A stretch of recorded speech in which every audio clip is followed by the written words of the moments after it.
Hello guys, আমার নতুন একটা ভিডিওতে তোমাদের অনেক অনেক স্বাগত।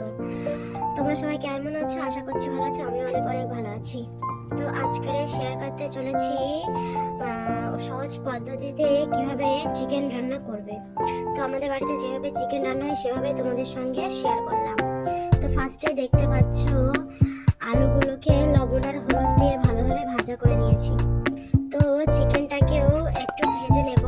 আমাদের বাড়িতে এইভাবেই করা হয়, তো তোমাদের সঙ্গে সেটাই শেয়ার করছি। তো চলো চিকেনটাকে ভালো করে ভাজা করে নিই, তারপরে তোমাদের সঙ্গে দেখা হচ্ছে। তো এখানে চিকেনটাকে ভাজা করে নিয়েছি, তারপরে কড়াইতে দিয়ে দেবো তেল। তেলটাকে একটু গরম হয়ে গেলে তার ভিতরে দিয়ে দেবো পেঁয়াজ। তো পেঁয়াজটা একটু ভাজা ভাজা করে নিই।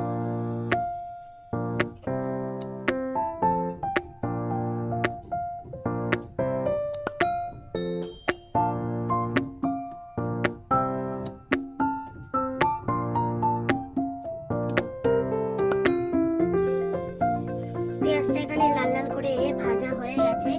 তো এর ভিতরে এক একে আদা রসুন, তারপরে একটু জিরে বাটা দিয়ে দেবো, দিয়ে ভালোভাবে নাড়িয়ে দেবো।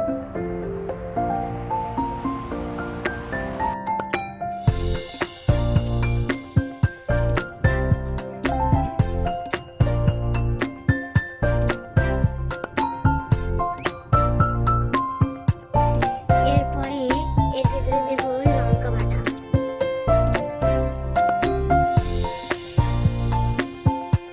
লঙ্কা বাটাটা দেওয়ার পরে ভালোভাবে মশলাটাকে একটু কষিয়ে নেব।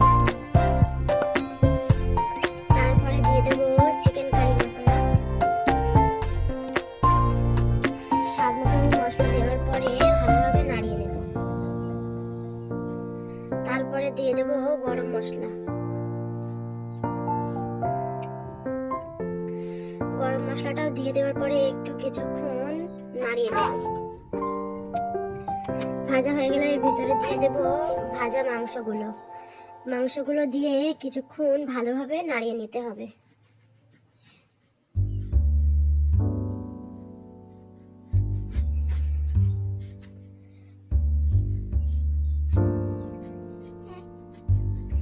ভালোভাবে মাংসগুলো মশলার সঙ্গে মিশে গেলে তার ভিতরে দিয়ে দেবো ভাজা আলুগুলো। তারপরে আলুগুলো দিয়েও একটু ভালোভাবে নাড়িয়ে নেব।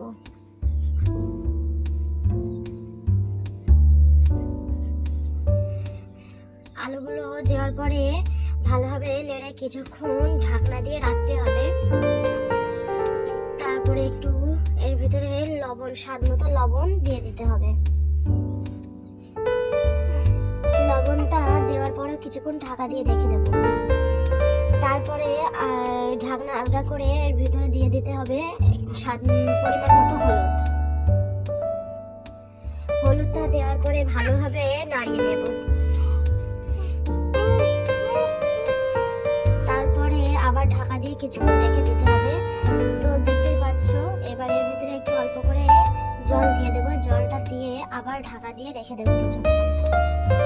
তো দেখতেই পাচ্ছ অনেকটাই কষা কষা হয়ে গেছে, মাংসগুলো আগের থেকে অনেকটা নরম হয়ে এসেছে। তো এবারে এটা আবার কিছুক্ষণ ঢাকা দিয়ে কষিয়ে নিতে হবে। দেখতে থাকো।